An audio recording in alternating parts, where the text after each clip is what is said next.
Let's travel back in time again. It was mid-1986 when the unforgettable side-scroller Uridium came out, as my friend Stephan wrote in a recent post here.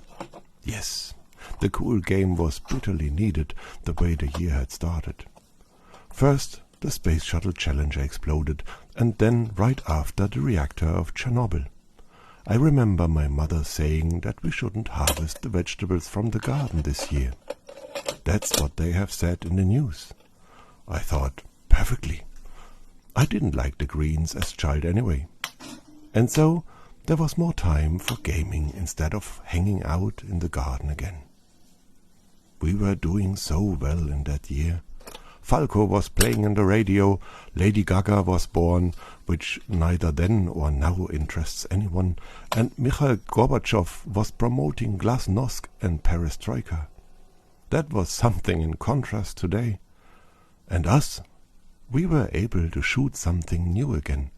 Galactic ships jumped into our solar systems, and no, it's just one system, okay, and we had new enemies on the screen. Uridium arrived on our home computer.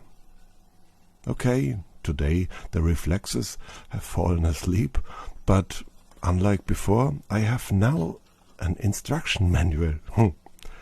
Let's see how far I get now after, not playing this game since the 80s. Oh my.